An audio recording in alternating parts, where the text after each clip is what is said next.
Morning everyone. Pretty mild day today, only 25. Boys are having a bit of a sunbake. So went on a nice ride yesterday with this thing.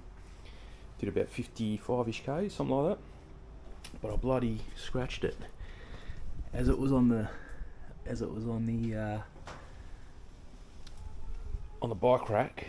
I'll bring it out in the sun.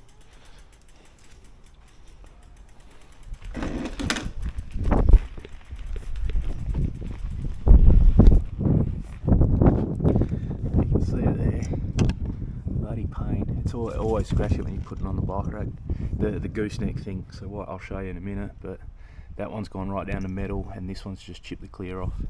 Bit of colour but not much. Nothing on this side. Yeah, no, nothing on that side. So what happened was, must have been on the way home. This stuff is just not strong enough. It's rubbed through just there, bit with the metal. So what I'm going to do is get a bit more tape on it. Probably used this Gorilla Tape. That stuff works really good. It's not going to rub through. So I'm just going to go around the whole thing pretty much and just redo it all, because if it's done it there, it's going to do it here as well, because that kind of rubs where the battery is. That's the hole for the split pin to go through, so I've got to leave that section open, but I'll just beef it up here with the Gorilla Tape. So that's one job. The other job is I'm going to try and mix these two colours of paint. I've got, that was for my white wagon and that was for my jet ski. I'm hoping I can mix them together and get something close to that colour. If I can't, I'm gonna actually go for a ride later on in the week, and there's a paint place up the road, auto paint supply place. I'll ride the bike there. That way I'll bring the bike in with me. He can scan it and he'll get the exact colour, and then he'll just like a little nail polish jar of paint, he'll mix it up for me, and or a bit bigger actually. They're a fair bit bigger. Won't need much, but at least it'll fix that up. So, and then maybe on that section, on that top tube section, I will get more of this stuff, I think it is. I'll give the paint a bit of time to dry, and that's just some clear Gorilla Tape. So that's probably not a bad option, and that'll fix that problem then. So that's what we're going to do today. So I'll start mixing some paint. I'll give it a clean first with a bit of, not acetone, probably just use alcohol. Acetone might start mucking the paint up. So yeah, I'll go and get some alcohol from the garage and then clean it up, mix some paint, and just get a toothpick and just dab it on and see how close we can get the colour. Okay, so I just noticed as well, got a bit of a scratch on the rear fender too, so got some nice satin paint, and see if this works.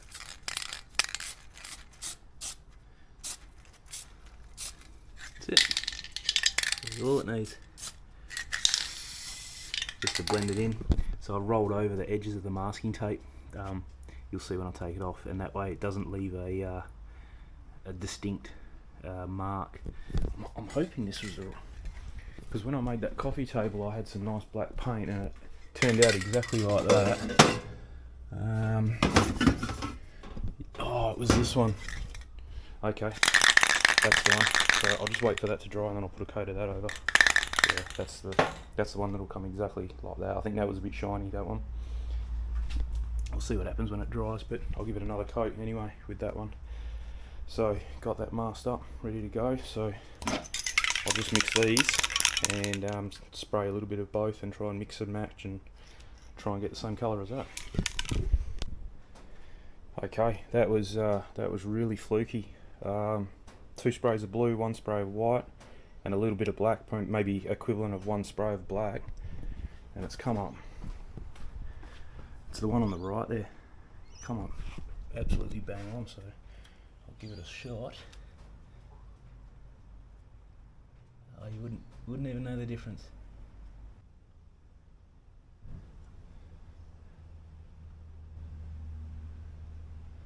That's as close as I'm gonna get it, pretty sure.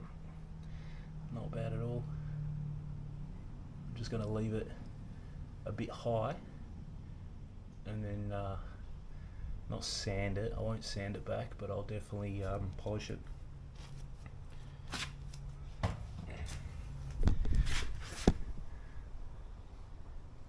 So pretty good.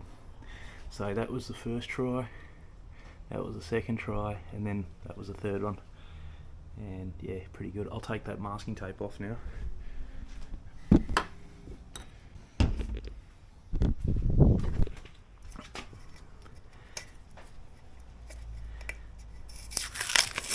Okay, that's it's as good as I'll ever get it. I mean, I could have gone to the shop. He charges about $40. Put it in the sun.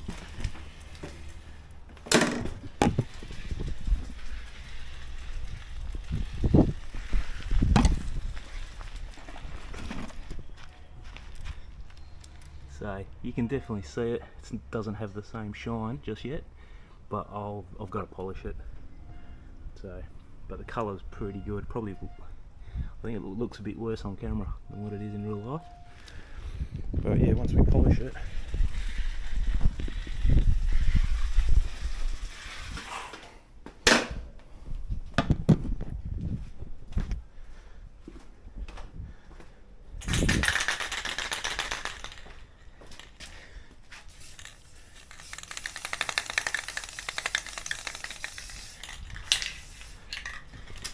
and that's it for the rear fender.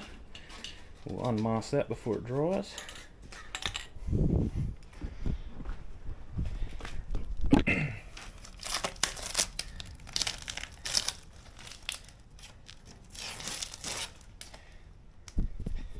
And there you go. Once it dries, it should not be shiny anymore because that's not a shiny paint. And we're in business. But yeah, I knew that was going to happen.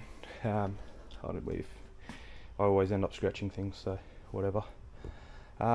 Next thing is the front wheels coming off, and that's got a puncher, so I want to try and figure out where this puncher is.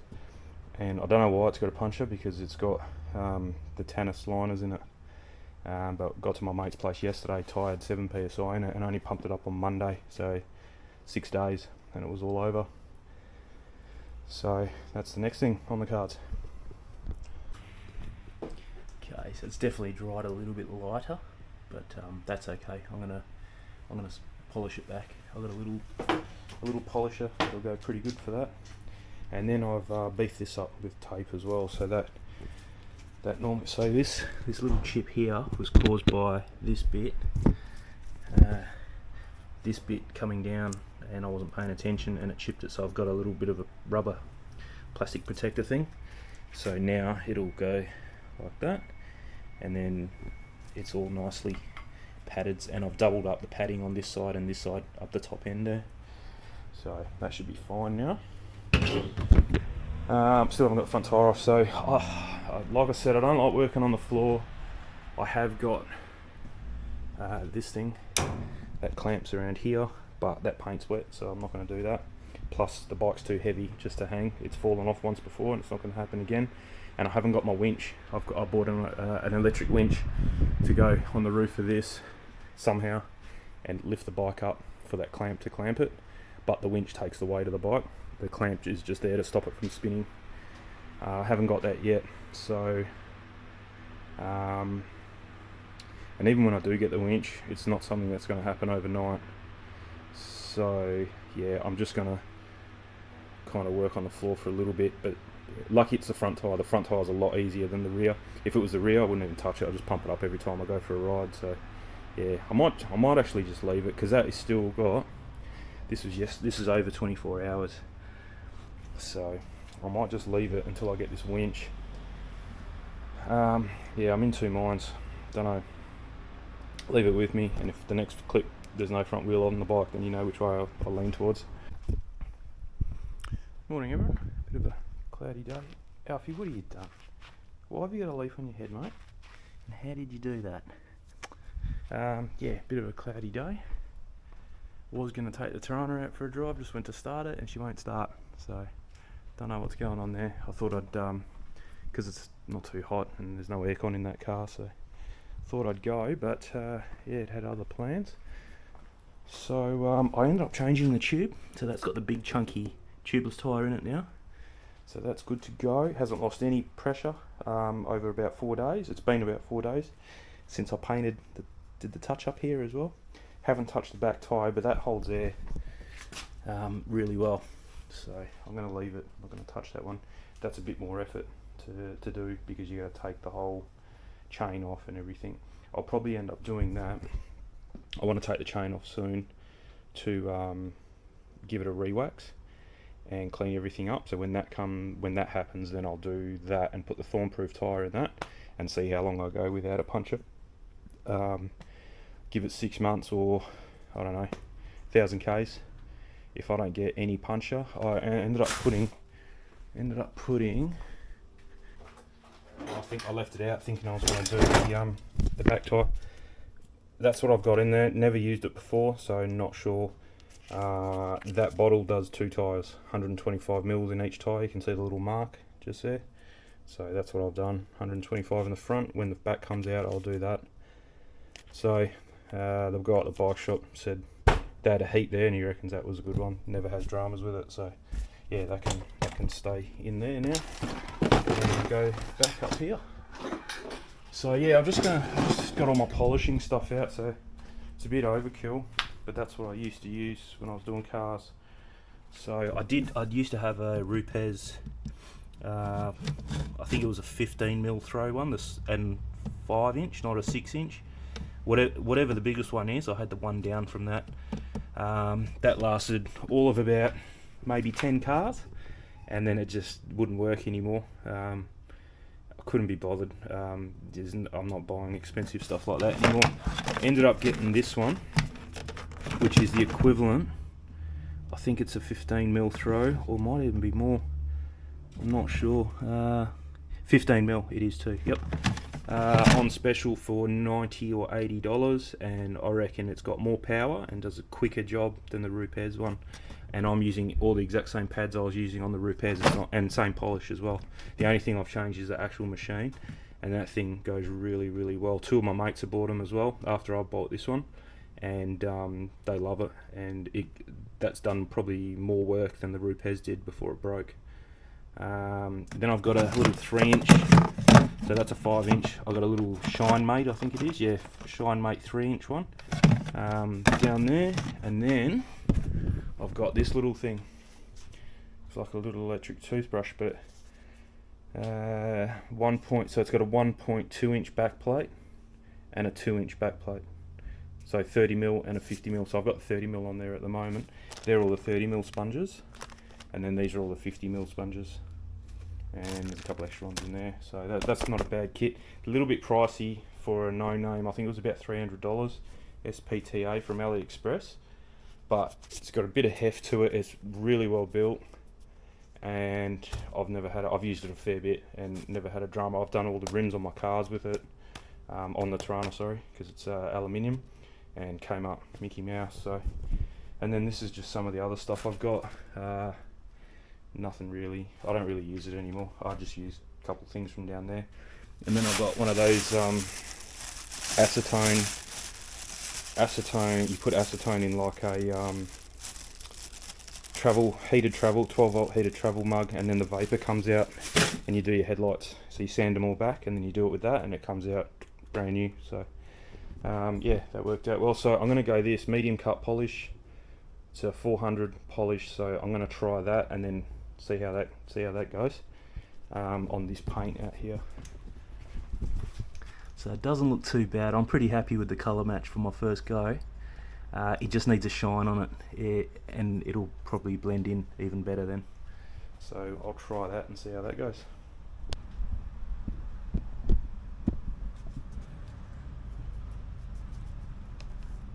Probably a little bit too much polish.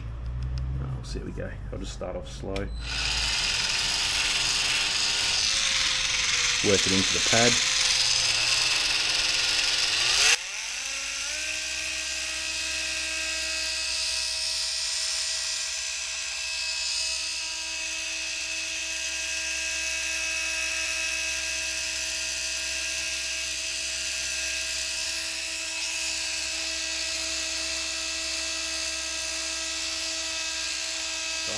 pushing a lot. Don't need to.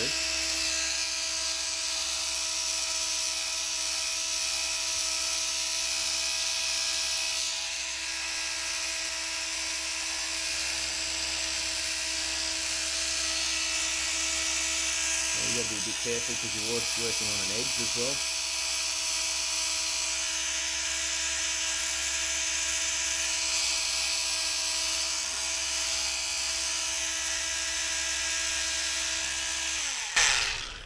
I'll just grab a rag. I was just saying you got to be a bit careful because you're working on an edge. You don't want to burn it.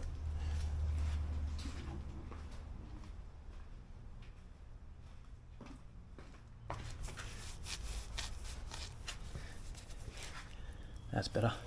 Well, that's actually made, wow, the rest of the bike look dull. Wow, I've got masking tape here. Holy crap, that's a big difference. Looks like glass. I might have to do the whole bike now. That's gonna look funny. That's got a nice shine to it now too. Like if I take this masking tape off here, kind of see. Oh yeah, you won't see it on the camera, but you can see where I've done kind of just here the reflection, and then as you get round the corner where I didn't do and where the masking tape was, there's a pretty clear line. Feels different too. Yep, feels totally different. That's going to be a job for another day. That's all I wanted to do today, was get that shine on that paint. I might just give it one more pass with a different polish, and yeah, see what it turns out like. But it's like a different colour. Yeah, that looks really good. But you can see the shine now, rather than it being a flat finish on that.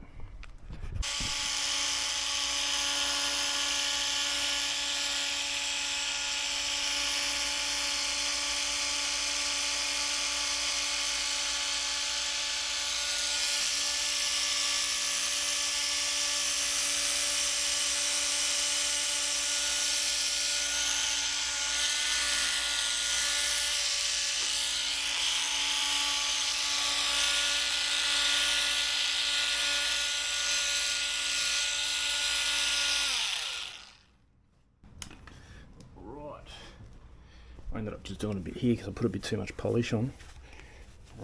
Just see what it comes up like. Yeah, that first polish definitely cuts it a bit more.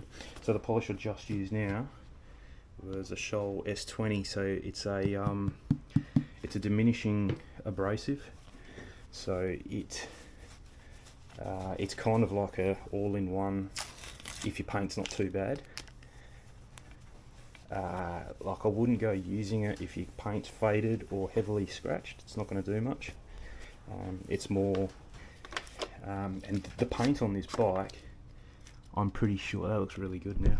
You probably can't tell, but there's a nice shine there. The only way I could get it better is if I was going to go with a very light sandpaper, but you risk cutting through the paint and then you're just chasing your tail, making it worse. So I'm happy with that, as long as it's got a bit of a shine. Looks good. Just looks like a bit of a dirty spot now. But the paint on this, I'm pretty sure this is powder coated.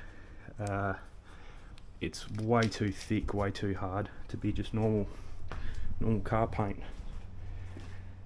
I said it on my first bike as well, on the grey one that I had first. I said that it looks powder coated to me.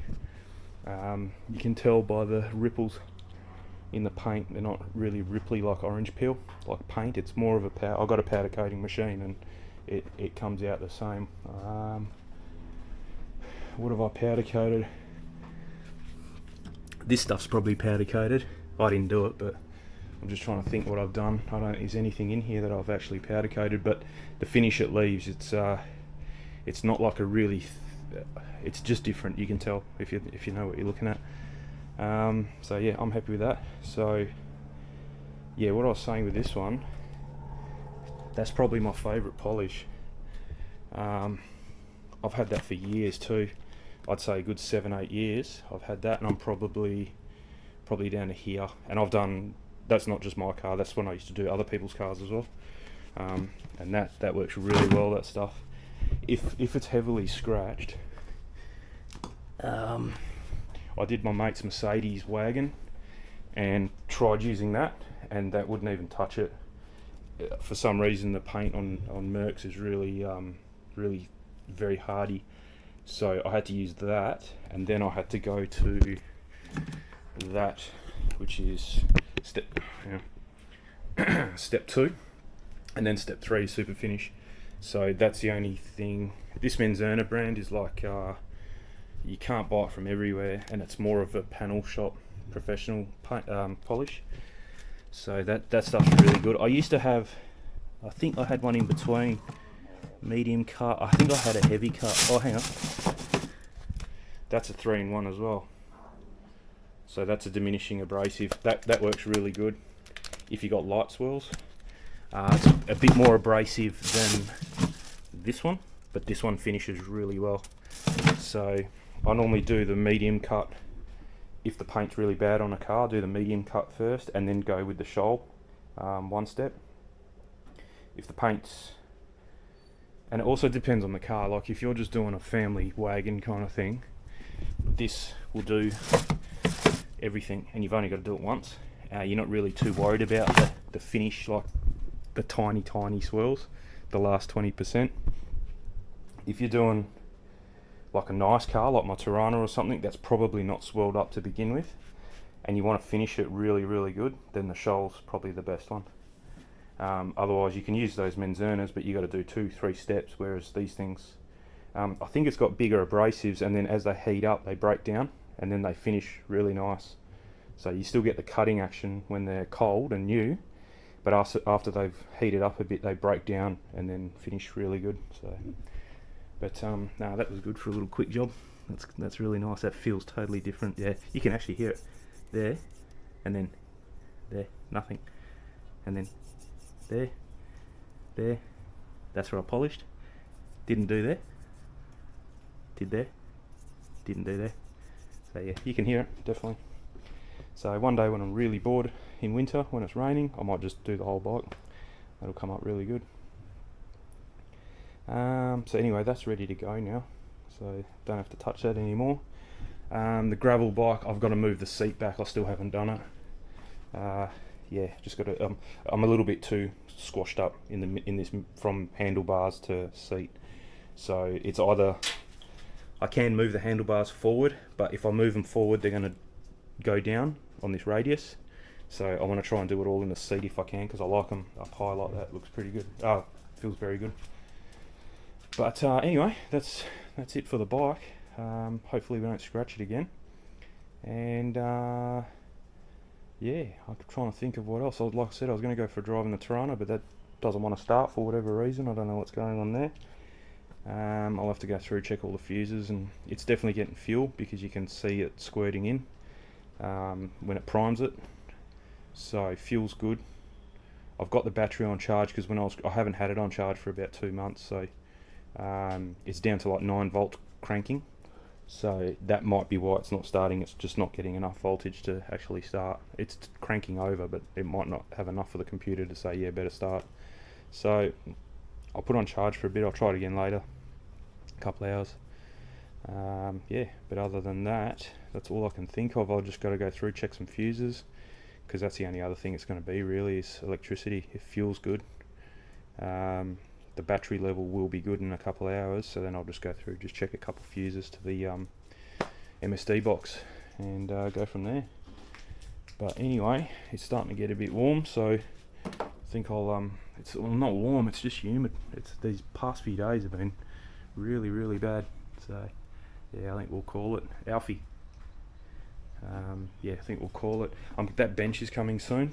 Just got notification that that's on its way, so that should be here, I think, on the, I can't remember now, there was a few things. So yeah, that stainless steel 1.5 metre bench is going to go over there. Yeah, apparently it's coming in 2 packages, and they said don't be stressed if only one package rocks up, and then the next one a couple of days later, so see what happens there. And the winch is delayed. It should be here. Tomorrow's the last day. It said it was going to get delivered on the 30th. Today's the 6th of December. It said it was going to come on the 30th of November, but it's I started a thing saying that I haven't got it, and then it said, well, it wasn't due until the 7th, so wait till the 7th, and then we'll go from there. It's with Couriers Please. If you're in Australia and you know about Couriers Please, then you know exactly. They don't deliver it until you ask them to deliver it and go, where's my package? And then like the next day it rocks up. It happens all the time, absolutely every time. They're just useless. I can get stuff out of Hong Kong quicker than from up the road using Couriers Please. Yeah, they're just not very good at all. And it's a bit hard to tell on eBay who they use as their courier. It just says courier, and then you don't know until you get the shipping information. But if I could know, I would never choose Couriers Please. They're just useless. So nothing but dramas. Oh, I just got a notification here. What's this? Heat shrink. I ordered some new. I'm not running out of heat shrink. I've got heaps here, but that's all I've got left of my smallest one because that's the most popular size. So I just ordered a heap of it from AliExpress. Some 4mm, 4mm and 8mm, or 6mm and 8mm. I can't remember, but yeah, that's coming. It's really good stuff. It's very thick and it has hot glue in it. So when you shrink it, the hot glue kind of melts on the inside and seals it. So it's a waterproof connection. And it's actually helping the wires not pull apart as well if you're crap at soldering.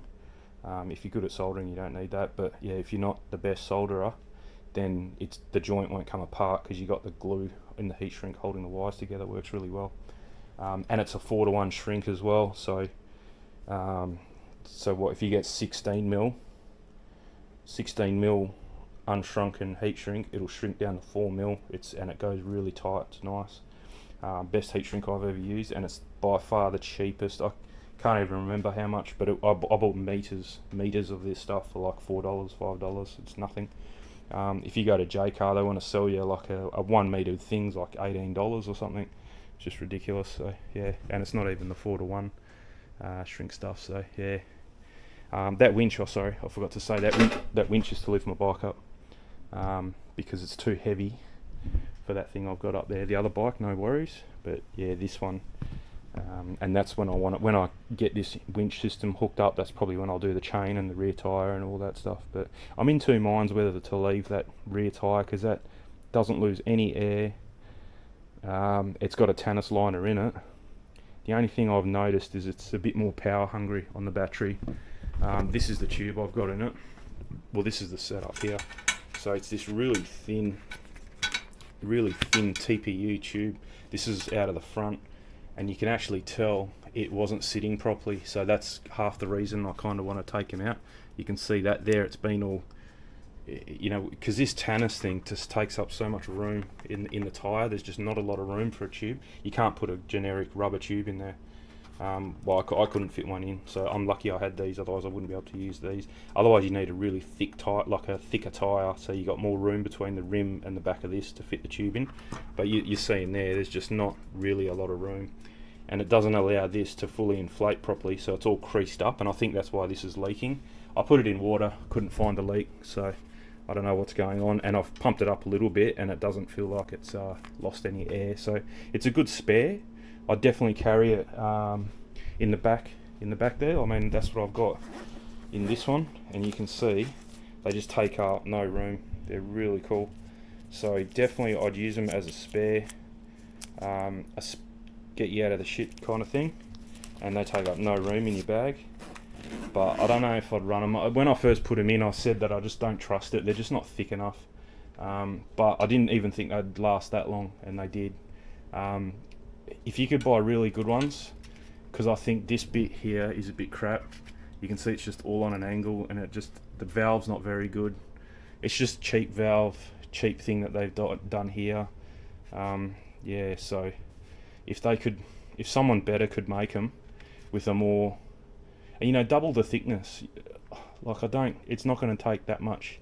They weigh nothing anyway, and just make them thicker, but out of this stuff, I reckon it'd be a lot better rather than if you touch it, you probably can't understand what I'm saying, but it's like a plastic bag. It literally is like nothing.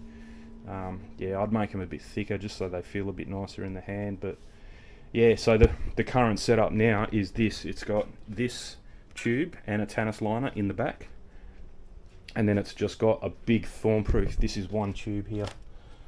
bit, that's one tube, so that you can see the difference between that and what I had in my hand in here, the pink one.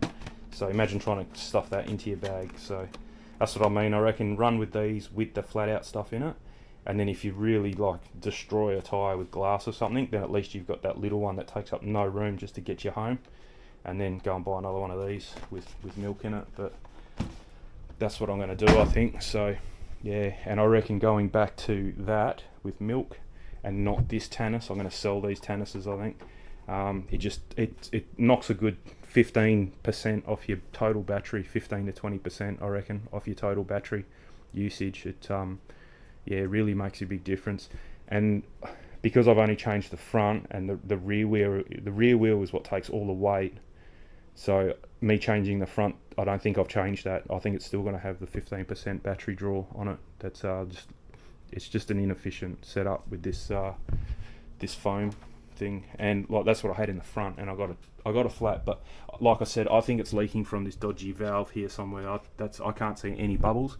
There's a join here, there's a join there, and I think there was another one. Maybe not. But then again, it was crunched up, you know, had corners and edges on it. So yeah, I don't know. So I'll just let all the air out of that and keep it as a spare. And yeah, I think we'll go from there. I'm actually thinking of buying, because these have got Schrader Presta valves on them, and the Thornproof tubes have got Schrader valves, which is what's on a car. You can buy these tubes with a Schrader valve, car valve, and not have Presta, because yeah, it's a bit annoying swapping from one to the other, and you got to use adapters. That's a Schrader for the car, and then I've got an adapter to pump them up. But now I've got a Schrader at the front and a Presta at the back. So yeah, I don't know what's better.